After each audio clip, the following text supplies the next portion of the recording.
Trasfondo, con Constanza Santamaría. Un podcast original de Radio Pauta, 100.5. El caso Audios, o caso Hermosilla, ha puesto en jaque a nuestro sistema judicial. Hasta ahora aparecen involucrados un juez de la Corte Suprema, que además mintió sobre sus contactos con el penalista y contra quien se evalúa incluso una acusación constitucional. También el nombramiento de un juez de la Corte de Apelaciones, donde habría influido Luis Hermosilla. También está en la mira el Ministerio Público, con chats que comprometen a fiscales. El fiscal regional de Aysén mandó un audio a Luis Hermosilla donde le habría entregado antecedentes sobre una causa de drogas en que participaba un abogado de su estudio. También hay un pantallazo de ese mismo fiscal que mandó a Hermosilla con un diálogo con Gonzalo Migueles, pareja de la ex vocera de la Suprema Ángela Vivanco, en que aparentemente le ofreció un doctorado y suceder al fiscal metropolitano Centro Norte, todo esto en el marco de la elección del sucesor de Jorge Abot. La propia fiscal a cargo del caso Hermosilla, Lorena Parra, tuvo que reconocer que también tenía comunicaciones con el penalista. Primero sostuvo que los contactos fueron solo cuando Hermosilla era el abogado del sacerdote John O'Reilly, pero después tuvo que salir a decir que en realidad también le había mandado su currículum al penalista. Hasta el fiscal nacional tuvo que reconocer conversaciones con Hermosilla. Y tal vez el que está más complicado es el exfiscal Manuel Guerra, tras la revelación de conversaciones por WhatsApp con Luis Hermosilla, que serían del año 2016, año en el que el caso Penta estaba en pleno desarrollo. ¿Y quién era el fiscal del caso Penta, que llevaba adelante el caso Penta? Era precisamente Manuel Guerra. Y de acuerdo a lo que se ha revelado, hablaban de contactar en esas conversaciones a Andrés para, comillas, darle una salida al caso. Se referían a Andrés Chadwick, exministro del Interior, ex senador de la UDI y amigo personal de Luis Hermosilla. Por eso también ha reflotado el caso Penta, un caso en el que las instituciones parecían en un comienzo funcionar, en que daba la sensación de que los poderosos efectivamente enfrentaban a la justicia como todo el resto, pero que terminó con una condena menor, mucho juicio abreviado, donde se excluyeron los delitos de cohecho y soborno y con las famosas clases de ética. ¿Funcionará nuestra institucionalidad en este caso? ¿Lograrán tener la independencia para acusar, investigar y condenar realmente a los poderosos, caiga quien caiga? Llegó el momento de cambiar el sistema de nombramientos de jueces y también de fiscales y de regular de mejor manera los conflictos de interés y tráfico de influencia que hay claramente en el sistema. Bienvenidos a Trasfondo. Conversamos hoy con el ex fiscal de la Fiscalía de Alta Complejidad de la Fiscalía Metropolitana Oriente y socio en el estudio jurídico Gajardo y Norambuena, Pablo Norambuena. Pablo, bienvenido a Trasfondo. Gracias por la invitación. Bueno, y también, por supuesto, uno de los dos fiscales a cargo de investigar el caso Penta en un comienzo, ¿cierto?, en gran parte, a cargo y bajo el mando del fiscal Manuel Guerra en el contexto. Y tal vez quiero partir por ahí, por haciendo un poquito de historia, Pablo. ¿Qué similitudes hay, a juicio tuyo, entre el caso Penta que te tocó investigar y este caso caso Audios, caso Hermosilla, el caso Madre Factop en realidad es otro? Pero ¿hay alguna semejanza o qué semejanza ves entre ambos casos? Bueno, lo primero que hay que recordar que el caso Penta ya han pasado 10 años desde que se inició, fue el 2014. Y uno puede ver similitudes desde el punto de vista de los delitos que se están investigando. También en el caso Penta se investigaron delitos de lavado de activos, delitos tributarios y también delitos de corrupción, cohecho y soborno.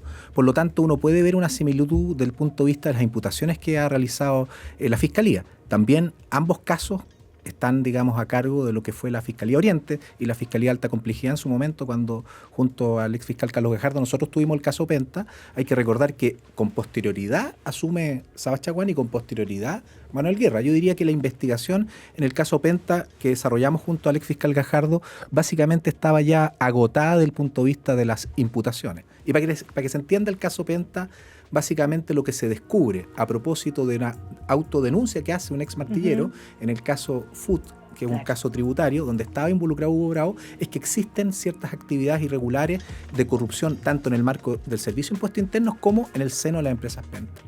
Y a propósito de esa situación se realizan diligencias de incautación, de contabilidad, de correos electrónicos y se descubre, por un lado, el financiamiento ilegal de la política, el financiamiento ilegal de bonos para trabajadores del Grupo Penta y también el financiamiento de retiros por parte de los controladores también, que está vinculado a boletas ideológicamente falsas. Todo eso dentro del marco de boletas y facturas ideológicamente falsas.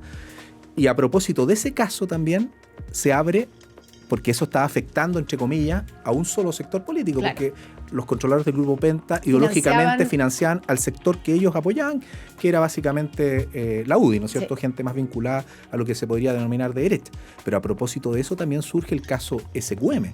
Y ahí ya vemos que el financiamiento ilegal de la política abarca a todos los sectores. Diría solo no estaba el Frente Amplio porque no había nacido, pero básicamente surge el tema de la nueva mayoría. Entonces ahí la Fiscalía tuvo un gran desafío efectivamente de si esos casos iban a avanzar o no. Y hubo bastantes ripios para tratar de impedir que eso avanzara. Si uno recuerda, esto parte del 2014, ya el 2015 se intenta, digamos, hacer una maniobra en que se trata de sacar a los fiscales originales del caso, cuando el fiscal Ayala intenta asumir en la investigación y desplegar, digamos, y sacar a Carlos Gajardo y a mí de ese caso, que era lo que en definitiva habíamos desarrollado toda y cada una de las investigaciones. Entonces, es por eso que frente a esa situación donde nosotros manifestamos que nos íbamos de la Fiscalía, frente a lo que estaba pasando, la Fiscalía Nacional toma la decisión de asumir el caso y asume. Primero nombran al fiscal Montes, hubo bastante ruido en torno a eso, y finalmente asume el fiscal Saad Chaguán, que nos ratifica a nosotros en el caso. Y seguimos trabajando junto a él con otros 2 fiscales. Se avanza bastante, tanto en el caso SQM más bien, porque ya el caso, yo diría, Penta estaba bastante agotado, y el caso Corpesca también se avanza, que finalmente queda en la fiscal Chong. Pero ¿qué es lo que pasa? Lamentablemente hay un cambio en el fiscal nacional porque terminaba los 8 años Saad Chaguán y llega el fiscal Jorge Aut. Y la verdad que nosotros veíamos con que ese cambio no debería generar ninguna diferencia en lo que se venía haciendo ya por parte de la Fiscalía, que había tomado, diría yo, la opción de cruzar la línea y perseguir a aquellas personas, aunque por muy poderosas que fueran, ya sea de familias muy importantes o de personas vinculadas a la política. Pero el fiscal Abbott, cuando llega, la primera decisión que toma es nuevamente una decisión de desvincularnos nosotros del caso y nombra a Pablo Gómez como fiscal de SQM. Nosotros salimos de SQM y deja a Manuel Guerra, y ahí aparece Manuel Guerra posteriormente en el caso Penta. Entonces nosotros seguimos trabajando con Guerra, el caso que yo diría que ya estaba agotado, las imputaciones de delitos tributarios, de delitos de soborno en relación a Pablo Wagner, a un subsecretario de Minería durante el gobierno de Piñera. Eso estaba bastante sólido. Era que recibía un pago mensual por parte del Grupo Penta. Claro, había un pago bimensual de 3 millones de pesos que enteró más de 40 millones mientras era subsecretario, y cuando termina de ser subsecretario eso se para. Entonces, lo relevante era que ya las imputaciones estaban bien acreditadas, ¿ya? De delitos tributarios, de soborno y cohecho. Y también se había logrado algo muy relevante que a mí me tocó alegar ante la Corte de Apelaciones de Santiago y también ante la excelentísima Corte Suprema, que es el desafuero de Iván Moreira. Uh-huh. Nosotros logramos desaforar a Iván Moreira y por lo tanto logramos establecer de que habían elementos serios y graves para la configuración del delito tributario y su participación culpable en ese hecho. Y nos daba la autorización la Corte Suprema para poder seguir adelante con Iván Moreira y lograr condenarlo, que esa era la aspiración que nosotros tenemos. Lo que finalmente no ocurrió. Claro, y ahí ¿qué sucede? Una decisión totalmente, yo diría, sin fundamento técnico y de política criminal de persecución adecuada y proporcional. El fiscal Guerra, a nuestra espalda, toma la decisión de suspender condicionalmente el procedimiento en contra del señor Moreira, y paralelamente el fiscal Gómez estaba tomando o había tomado la decisión de suspender condicionalmente a la empresa SQM, de donde habían salido todos los fondos del financiamiento irregular de la política, o ilegal más bien, y que incluso había una imputación por cohecho muy grave respecto a un proceso formativo de una ley, donde estaba involucrado un ex senador y un ex ministro, el señor Longueira. Entonces, frente a eso, ahí el panorama para nosotros, y perdona que hable, lo lleva a la mirada nuestra, profesionales que habíamos estado 20 años en el Estado, que habíamos estado desde un inicio en la reforma procesal penal en Santiago, que formamos la Fiscalía de Alta Complejidad en la región metropolitana Oriente, miramos que aquí se producía un divorcio tremendo ya desde el punto de vista técnico y ético en la decisión que se estaban tomando. O sea, vimos y avisoramos que aquí venía un camino de impunidad y nosotros ya estábamos siendo marginados los casos, no teníamos poder decisorio, no teníamos mucho que hacer ya dentro de la Fiscalía para poder cambiar esto, porque las jerarquías más bien, los directivos, estaban, digamos, llegando a estos acuerdos que finalmente significaban impunidad. Entonces, hoy día, el panorama que estamos viendo, yo espero que sea distinto, porque lo que estoy viendo que en este caso, a lo menos, lo que se ve inicialmente, y yo tengo la confianza que así se siga siendo, la Fiscalía Oriente está tomando decisiones adecuadas para profundizar la investigación y, bueno, formalizó a estas personas y logró que se decretara la prisión preventiva. Ya, pero ustedes en su momento también llegaron a eso, a la formalización, por ejemplo, de Carlos Alberto Délano y Carlos Eugenio Lavín, y estuvieron en prisión preventiva y estuvieron 45 días exacto en prisión preventiva y después, digamos, nunca más. Pasaron a un arresto domiciliario porque fueron morigerando las cautelares con el transcurso del tiempo. Digo que todavía estamos en una etapa muy preliminar de este caso, y por eso la pregunta es, cuando tú ves con el ejemplo del caso Penta, que a juicio tuyo, las instituciones no funcionaron, ¿cierto? O algunas de las instituciones no respondieron como, según a tu juicio, debieran haber respondido. Hoy día, ¿qué te hace pensar que será diferente? Porque si bien son casos diferentes, hay vasos comunicantes en términos de que son personas poderosas las que están involucradas, donde poderosas en términos económicos algunos, políticos otros, o por lo menos de algún tipo de poder tienen los que están involucrados. Incluyendo también, que esto yo creo que tiene una diferencia con el caso Penta, que aquí además hay involucrados personas del propio Poder Judicial o del sistema judicial, en realidad nuestro, que son los encargados de juzgar, investigar, condenar o intentar condenar a estas mismas personas. Entonces, ¿por qué crees eso? ¿Tú crees que efectivamente esta vez van a funcionar? ¿Nuestra institucionalidad debiera funcionar en este caso, en el caso Audios, a diferencia de lo que tú crees que pasó o no ocurrió en el caso Penta? Yo creo que en el fondo hay que estar alerta y, por supuesto, ir escrutando y vigilando lo que va realizando la institucionalidad, ¿no es cierto? Y específicamente lo que hace la Fiscalía. Si uno mira hoy día, hay un equipo profesional de destacados fiscales que están a cargo de la investigación y, por lo tanto... ¿Te alcanzaste a trabajar con ellos? ¿Con los que están hoy día a cargo del caso? Sí, efectivamente. Bueno, con Lorena Parra, Claro, con Felipe Sepúlveda y Lorena Parra, cuando se inició la reforma en Santiago, todos partimos como fiscales adjuntos en la Fiscalía Oriente, y recuerdo que la unidad de delitos económicos que se creó en la Fiscalía Oriente, que la coordinaba Carlos Gajardo, la formaba parte también Felipe Sepúlveda. Bueno, y Francisco Jacir, y se me puede olvidar otro fiscal, pero ahí partió, digamos, la especialidad de unidad de delitos económicos en la Fiscalía Oriente, y Lorena Parra también formaba parte de la Fiscalía Oriente. Ella era experta en delitos más bien de carácter sexual. Y luego Lorena fue nombrada fiscal jefa de Las Condes. Bueno, y ahí nosotros ya no estábamos en la Fiscalía a partir del 2018. Pero lo que quiero pensar hoy día es que si uno compara la actual situación al caso Penta, yo te diría que al final del día nosotros en el caso Penta fuimos quedando bastante solos, yo diría, en nuestra posición, desde el punto de vista de internamente lograr revertir esta situación. Porque a mí me habría gustado que, por ejemplo, el Consejo General de Fiscales hubiese dicho algo respecto de estas suspensiones condicionales que se estaban haciendo para SQM y para el senador Moreira. No dijeron absolutamente nada. Nosotros hicimos una carta de renuncia donde básicamente denunciamos esta situación, y yo diría, en los medios sí tuvo repercusión, pero en la Fiscalía internamente no. Pasaron bastantes años para que viniera el fiscal Valencia, y yo creo que ha hecho una suerte de autocrítica de lo que pasó en ese momento.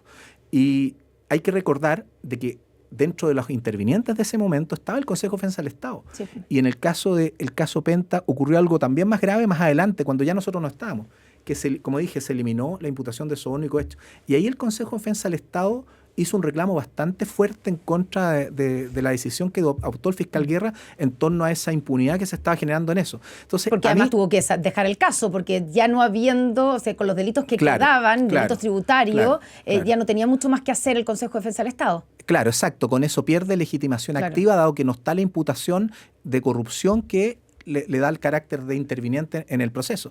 Y ahí el Consejo de Defensa del Estado, yo diría, reclamó bastante, pero el tema finalmente no se pudo solucionar. Entonces, a mí, dentro de las instituciones que me dan confianza, por supuesto, viendo lo que está haciendo la Fiscalía, me da confianza, insisto, hay que escrutar, la prensa tiene una labor muy importante, digamos, de vigilancia en lo que va pasando, cómo la Fiscalía va avanzando y con qué profundidad. Hasta ahora yo he visto una investigación profunda, objetiva y profesional. Hay personas privadas de libertad. Y el Consejo de Defensa del Estado, yo creo que ahí tiene un rol bastante relevante en lo que dice la marcha de esta investigación y en el control que está haciendo, porque yo diría que el Consejo de Defensa del Estado es una institución bastante sólida en nuestro país, que la componen abogados con bastante experiencia, con consejeros con bastante experiencia. Claro, han habido algunas nominaciones políticas que uno dice, ¿por qué estas personas están ahí? Que parecen más premios que nada, pero en general los consejeros, yo diría, son gente bastante respetada en el mundo jurídico. Y hemos visto al consejero Martorell con alegaciones bien concretas y precisas en la audiencia respectiva, dando cuenta de que esto tiene que avanzar. Y por otro lado está este equipo de fiscales bastante profesionales que efectivamente yo creo que dan garantía de que esto va a marchar bien, pero hay que estar alerta en qué. Yo diría que siempre las defensas o las personas que pueden estar detrás con ciertos intereses, cuando ven a un fiscal muy empeñado y con mucha fuerza en su investigación y con mucha convicción en la investigación, cuando ya no lo pueden parar, ¿qué tratan de hacer?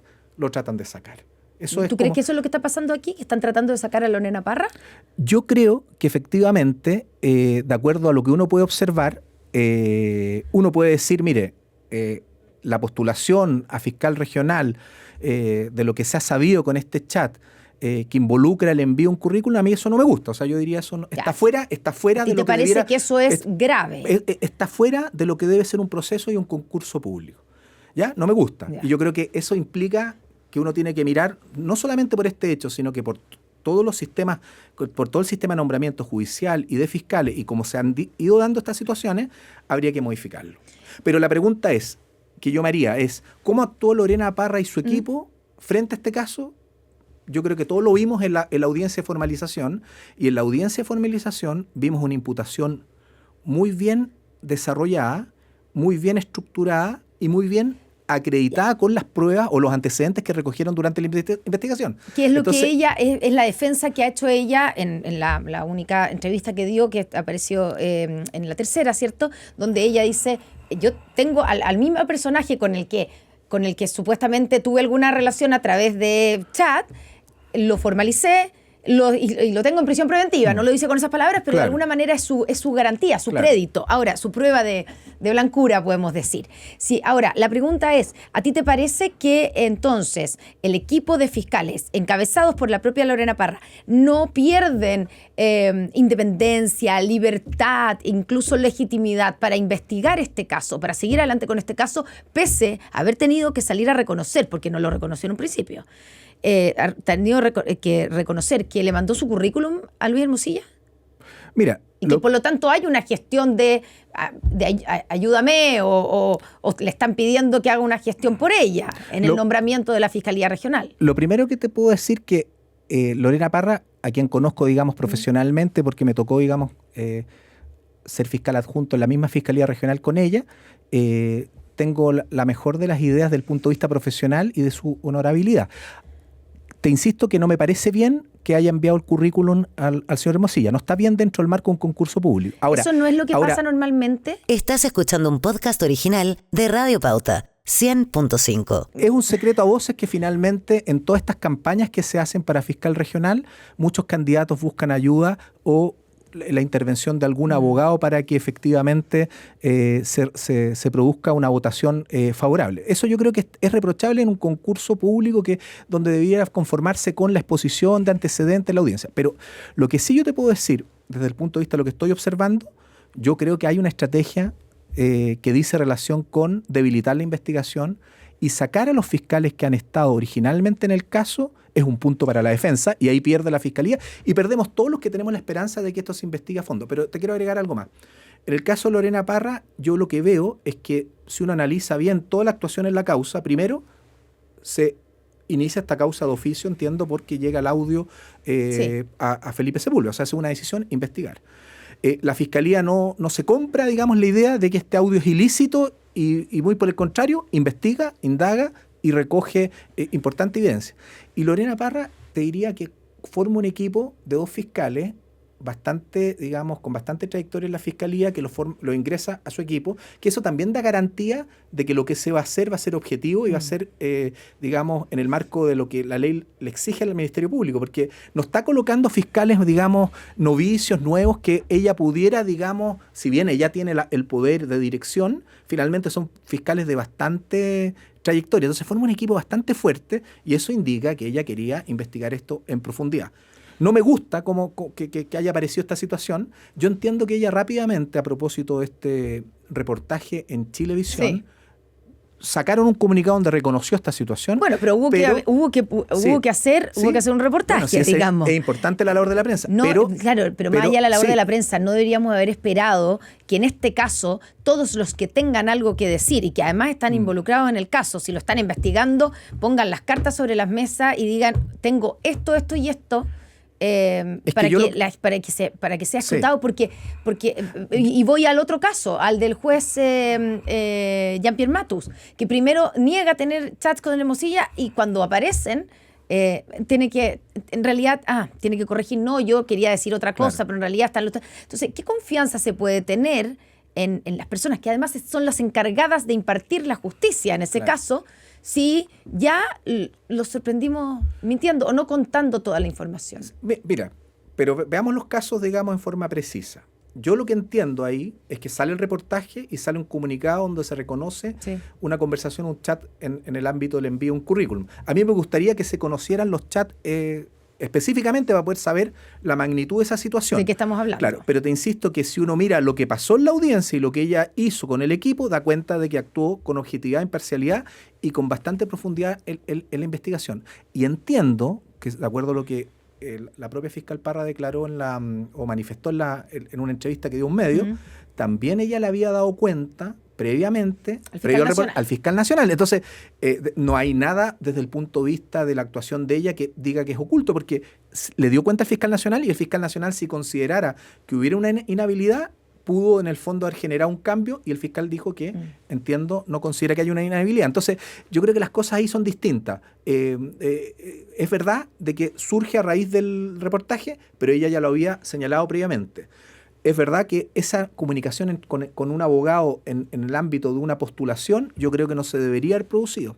Pero si ya se produjo, la tenemos que evaluar. ¿Es de tal entidad para que la fiscal Parra pierda la imparcialidad? El sacar a la fiscal Parra, que eso conlleva quizás sacar a su equipo, ¿conlleva una afectación a la investigación? Yo creo que sí. Y no podemos, digamos, dejar de ver que detrás de esto lo más probable hay una estrategia de la defensa por debilitar al equipo que está llevando el caso desde el punto de vista de una investigación que hasta ahora parece bastante sólida. Y, insisto, hay que mirar, vigilante, escrutar qué es lo que van haciendo, cómo efectivamente se va avanzando en otras aristas que dicen relación con este caso. ¿Y qué es lo que nos dice este caso sobre, mira, desde los conflictos con tráfico de influencia que hay al interior del sistema? De los fiscales vimos, digamos, que efectivamente hay tráfico de influencia en el nombramiento, en yo te presento a este. Lo mismo vemos en la elección de ministros de la Corte Suprema, también Corte de Apelaciones. Esto pone en jaque de alguna manera nuestro sistema judicial, o no, y esto siempre ha sido así, y lo importante es cómo se resuelve, son unas pocas manzanas podridas, como se dice. No es que estemos viendo de alguna manera una crisis de nuestro sistema judicial donde vemos que todos hablaban con todos, que hay un tráfico de influencia importante, conflictos de interés para qué decir, y que no siempre se resuelven de la mejor manera.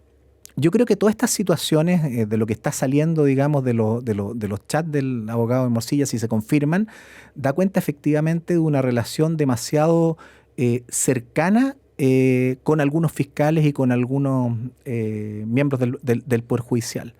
Y el hecho que pueda tener alguna intervención en los nombramientos de estas personas y estos cargos públicos también generan una legítima sospecha de si efectivamente luego de esos nombramientos puede venir, digamos, alguna solicitud de algún favor producto de esta gestión. Entonces, parece que la ciudadanía en general tiene razón cuando sospecha, digamos, de sus autoridades en términos de la manera en que se están desarrollando sus funciones. Entonces, el sistema mismo invita, digamos, a este tipo de cosas que no podemos depender de que todos sean, digamos, totalmente, como diría yo, que se comporten a un nivel, digamos, de total distancia. No, y venidos de Marte, claro, sin tener ninguna relación con nadie. O sea, lo ideal sería que obviamente los fiscales, los jueces, en general deben tener una vida social bastante menos activa y más restringida que cualquier persona, ¿no es cierto? No debieran relacionarse tanto con todas las personas,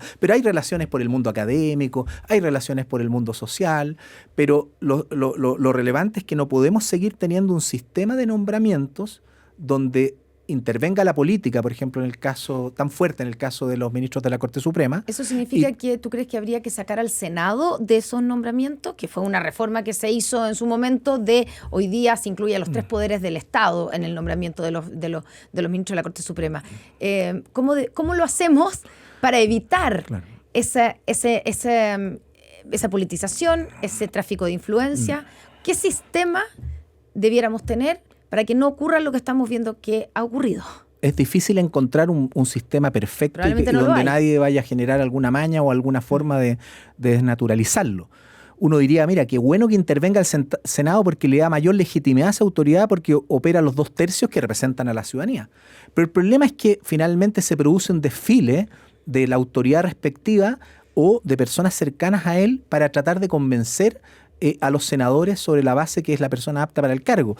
Y lamentablemente no es que se analicen sus fallos, sus sentencias, su visión de la sociedad, su trabajo, su trayectoria, sino que más bien hay cuestiones de otra índole, como una suerte de cuoteo que se está dando, donde yo creo que a los mismos jueces no les debe gustar esta situación. Los jueces en general son personas, digamos, como todos nosotros, de clase media, gente que ha estudiado en la universidad, que se ha preparado para una función pública y lo que quiere es cumplir una función pública. Entrar, digamos, a una relación donde tenga que ir a pedirle a una persona de cierto poder famoso besamanos. Claro, una autorización para llegar a un cargo, yo creo que es desagradable para todos. Entonces uno dice, bueno, que sea ingrato después, ¿no es cierto?, cuando lo nombren. Yo creo que es bueno quizás pensar en que el Senado debiera salir de esto, porque el Senado, digamos, es una cámara necesariamente política del Congreso, finalmente, donde muchas veces hay conflictos de intereses en relación a los senadores propiamente tales, que también muchas veces se pueden ver involucrados en ciertas situaciones. Recordemos lo que fueron las asesorías parlamentarias, donde tampoco se pudo avanzar en esa causa y también hubo una raya bastante una salida de impunidad a esos casos. Entonces, yo creo que el Senado, la actuación del Senado en los nombramientos de los ministros de la Corte Suprema no ha sido sano para el Poder Judicial. Han habido ministros que en el fondo han sido rechazados por cuestiones más bien políticas y no por su trayectoria. O ministras también. Entonces, y hay otros que lo han logrado y han tenido que batallar con esto y creo yo que no han quedado tranquilos desde el punto de vista de que han tenido que generar, digamos, ciertas relaciones que no son propias. Entonces, el sistema no es bueno y hay que pensar quizás en intervenciones más bien de personas ligadas a la sociedad, decanos de las facultades de Derecho. Buscar una mejor forma que no se produzca una intervención tan política como se da. Ya, ¿y lo mismo debiera ocurrir en el caso de los fiscales? En los fiscales regionales interviene las Cortes de Apelaciones respectivas y luego nombra el fiscal nacional. Yo creo que eso también hay que mirarlo y vemos que en el fondo tenemos que asegurar un concurso público donde se asegure que la calidad profesional de la persona pueda ser la que sea valorada y no otro tipo de elementos. Y algunos están planteando la posibilidad quizás de un fiscal nacional electo, de fiscales regionales electos. ¿Eso puede ser una opción? Como lo están haciendo en otros países también. Quizás también ahí hay mayor control de la ciudadanía, pero también puede surgir un populismo, pero en aquellos que vayan a intentar asumir eso. Pero no podría, con eso podría terminar politizando también aún más la elección de un fiscal. Mira, no hay que perder de vista una cosa. Yo creo que hay una realidad. En la fiscalía, en el fondo, se maneja, digamos, toda una suerte de personas o grupos que intentan acceder al poder y ser fiscales regionales. Y todos esos concursos que se han dado operan sobre la base de grupos que intentan dirigir la fiscalía, lo cual es legítimo que alguien lo quiera hacer, ¿no es cierto? Pero al final se da una situación bastante extraña en el sentido de que aquellos que han tenido causas que han afectado a ciertas personas que tienen cierto poder, finalmente no llegan y no tienen ninguna opción. Claro. Y aquellos que no han tenido casos relevantes, que hayan, digamos, tocado intereses importantes, bueno, tienen otra...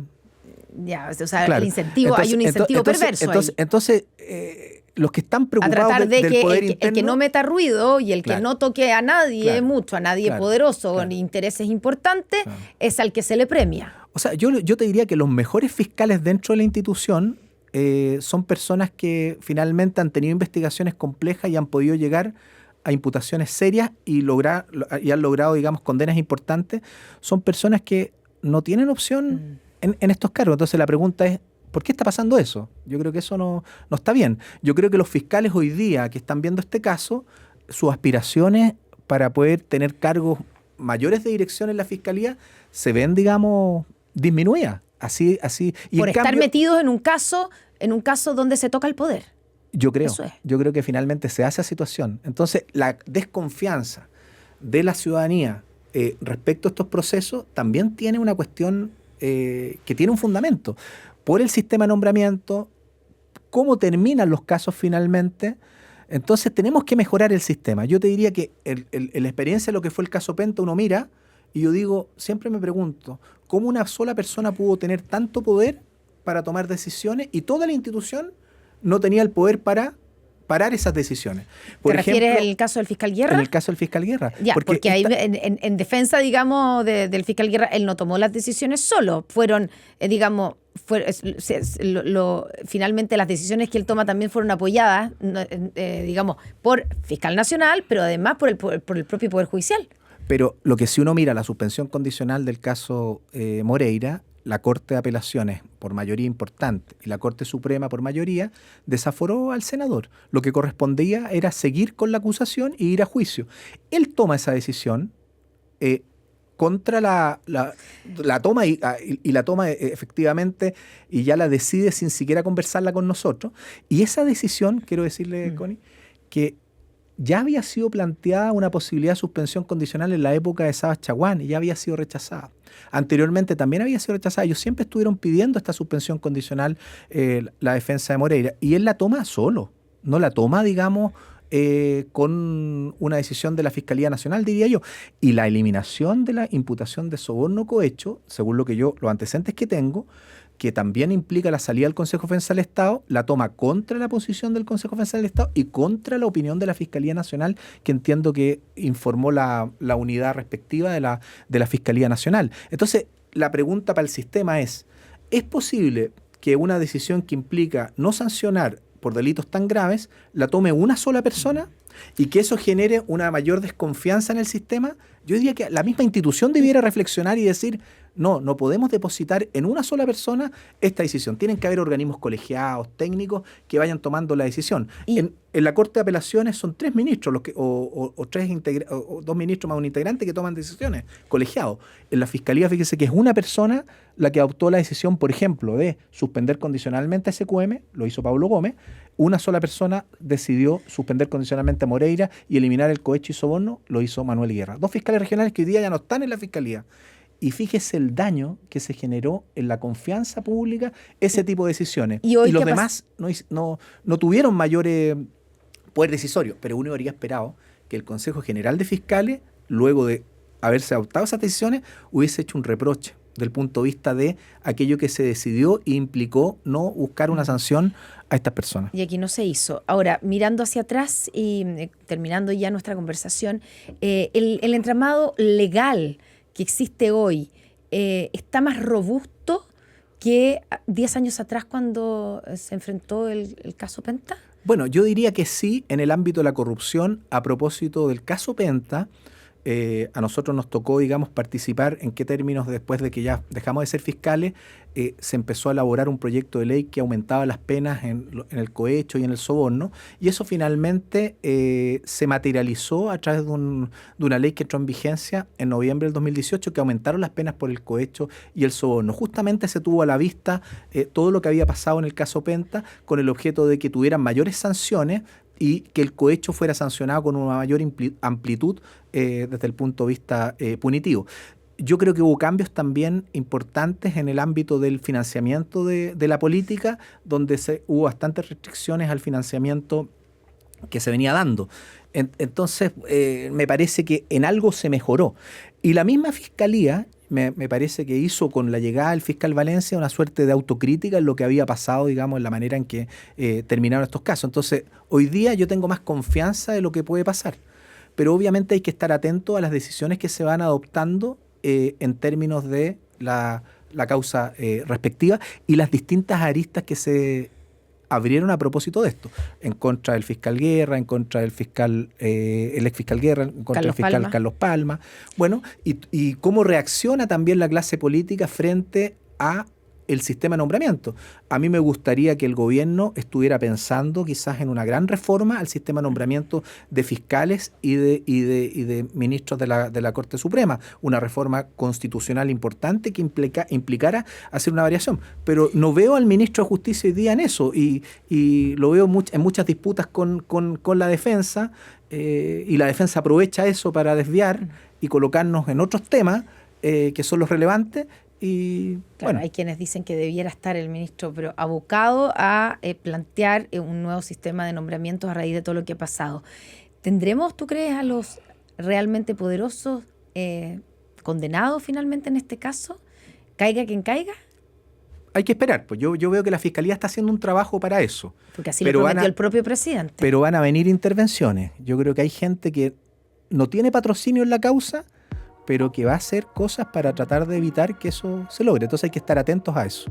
Hay gente siempre poderosa que intenta, digamos, morigerar la labor de la Fiscalía y yo espero que esta vez no encuentre dentro de la Fiscalía a personas que estén dispuestas a renunciar a la persecución penal.